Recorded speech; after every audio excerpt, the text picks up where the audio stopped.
In the news tonight, a bill for a law to establish the Anambra State Sports Development Commission scales second reading at the State House of Assembly. State government says she will remain resolute at ending child-related threats. Amnesty International calls on federal government to account for victims of enforced disappearance. And on the foreign scene, protesters in Pakistan call for end to diplomatic relations with Netherlands over blasphemous cartoons. A good evening to you and many thanks for joining us. This is the evening news from the studio of ABS and my name is Ifunaya Amafili. Now the news in details. The State House of Assembly has confirmed 5 people as transition committee chairmen for 5 local government areas in the state. The House confirmed their appointments as requested by Governor Willie Obiano in line with the local government law. House of Assembly correspondent Chukwuemeka Modelim reports is taken from our studios.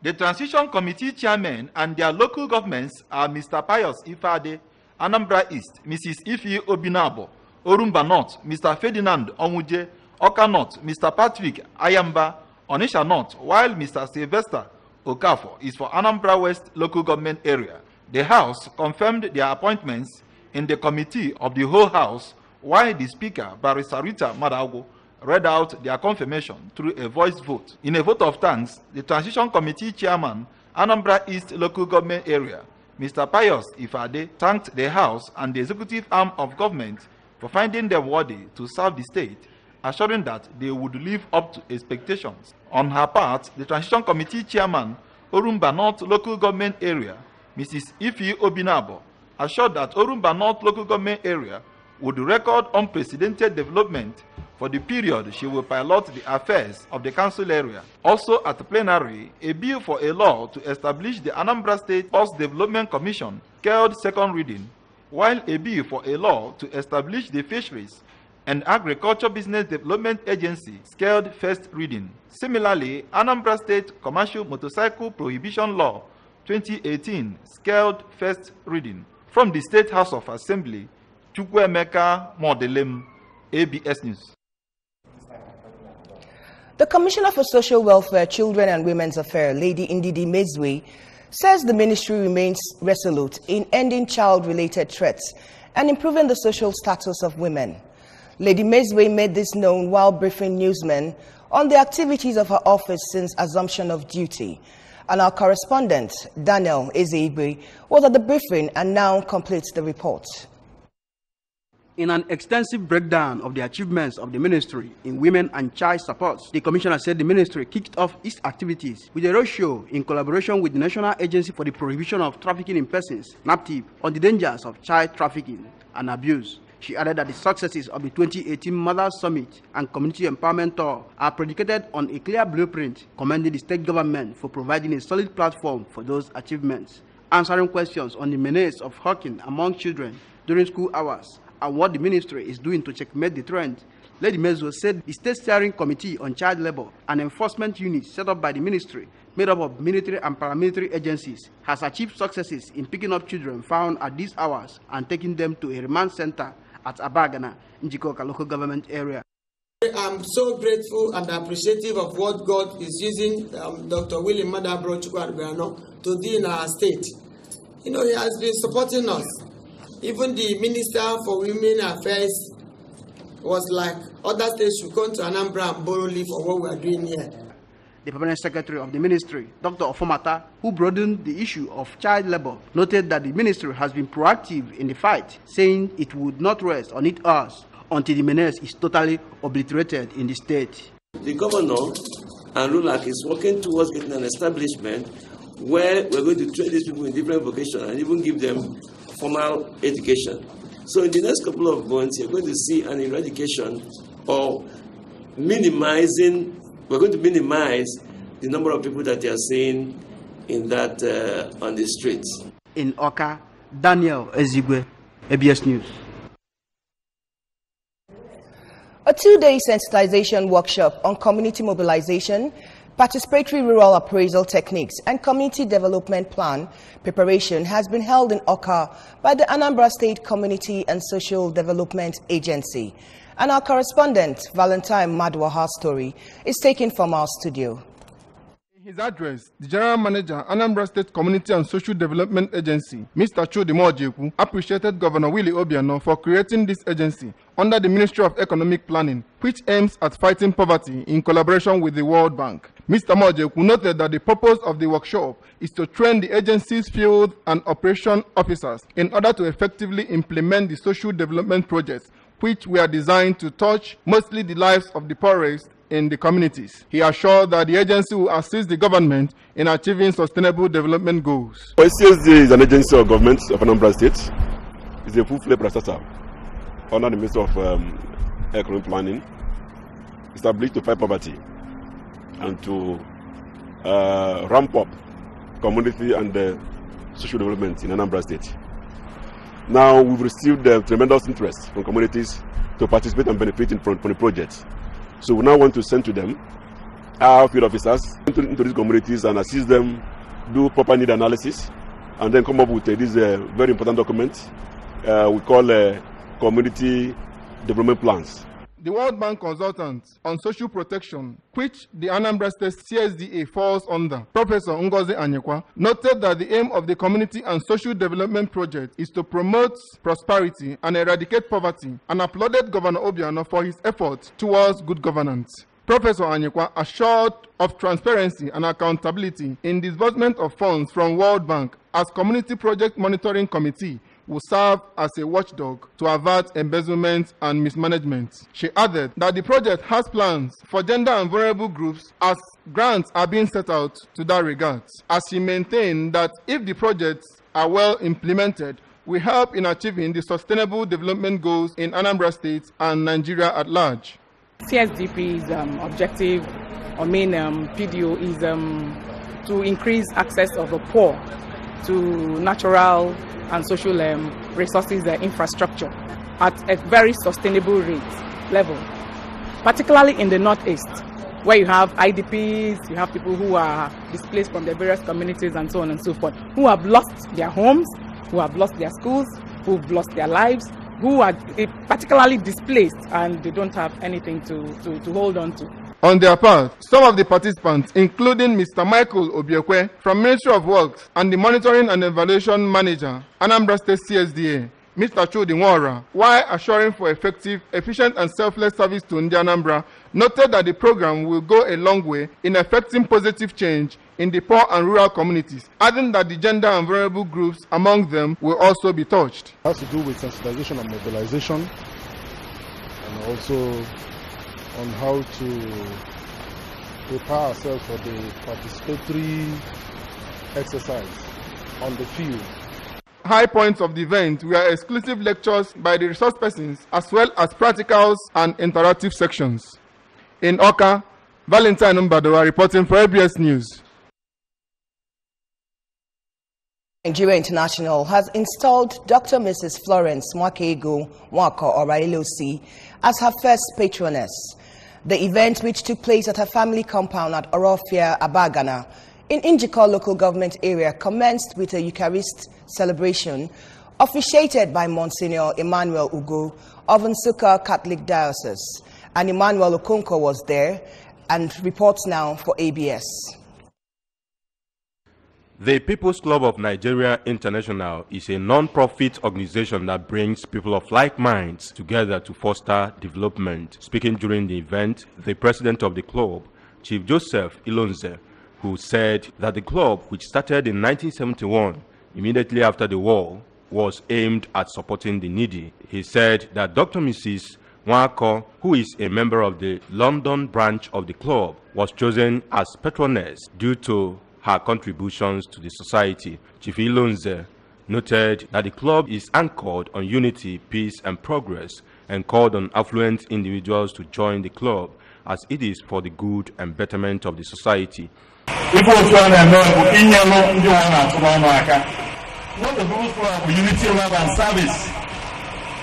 Unity, Genesis chapter 11.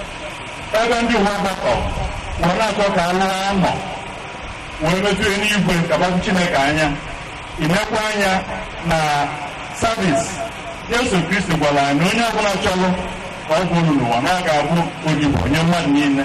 Earlier in a homily, Monsignor Ugu charged Christians to lay their treasures in heaven by helping the poor and needy in the church and society at large. Forgiveness.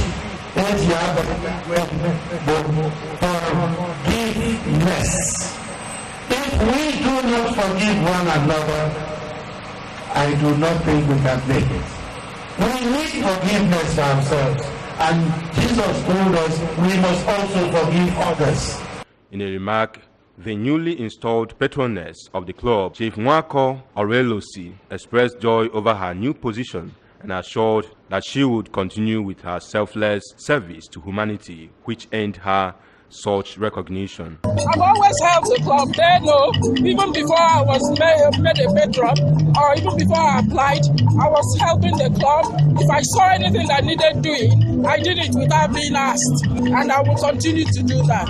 In their separate speeches, the National Secretary of the club, Chief Anthony Inyama, and the National Treasurer of the association, Chief Augustine Okeke, affirmed that the club is committed to giving succor to the downtrodden in the society and pointed out that the association is open to welcome men and women of like minds.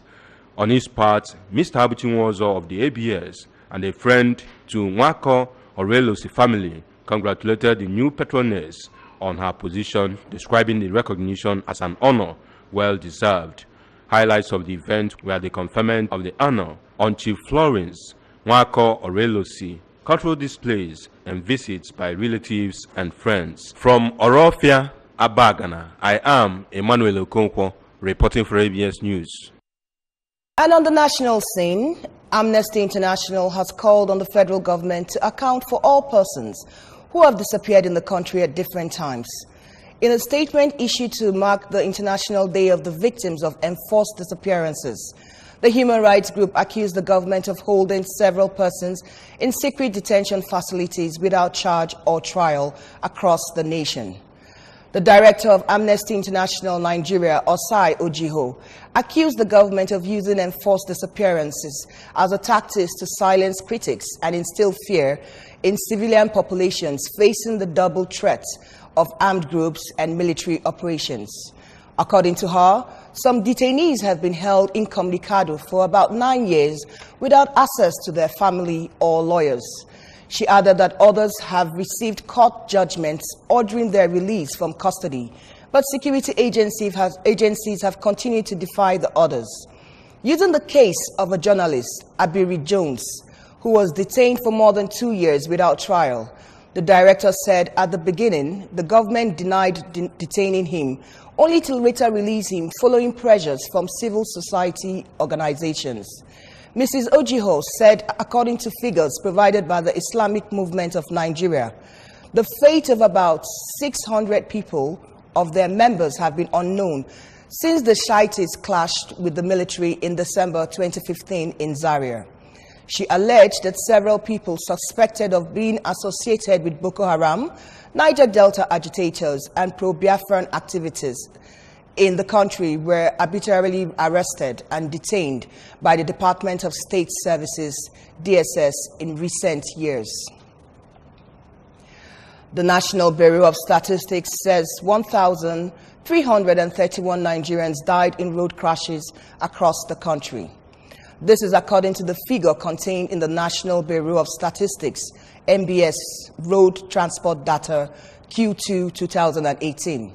NBS said 1,257 of the 1,331 Nigerians that got killed, representing 94% of the figures, were adults, while the remaining 74 Nigerians, representing 6% of the figures, were children. The figure also revealed that 1,047 male Nigerians, representing 79%, got killed in road crashes in Q2, while 284 female Nigerians, representing 21%, got killed. The NBS in the report identified speed violation as the major cause of crashes in the 3 months under review. MBS said further that a total of 8,437 Nigerians got injured in the road traffic crashes recorded in the second quarter of 2018. A total of 221,878 national driver's licenses were produced in Q2 2018. Lagos and FCT produced the highest number of driver's licenses, while Zamfara and Taraba states produced the least number of national driver's license. And on the international scene, hundreds of far-right protesters are marching at the Pakistani capital, Istanbul, threatening to blockade the city unless the country cuts diplomatic ties with the Netherlands over a cartoon competition deemed to be blasphemous. Protesters belonging to the Tehreek-e-Labbaik Pakistan TLP party began the second day of their march on the capital from the eastern city of Lahore. Images from the march shows TLP activists toppling a container used to block their path in the Punjab town of Jhelum as they continued on their way towards the capital. Security has increased in Islamabad ahead of their arrival, with roadblocks prepared to be placed on several major roads. The TLP activists are protesting against the competition for cartoon depicting Islam's Prophet Muhammad by far-right Dutch opposition leader Geert Wilders, a known provocator.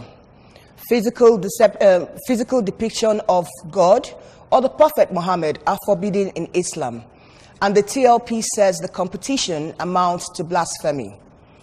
The Dutch government has distanced itself from the competition, which Prime Minister Mark Rutte clarifies that Wilder is not a member of the government.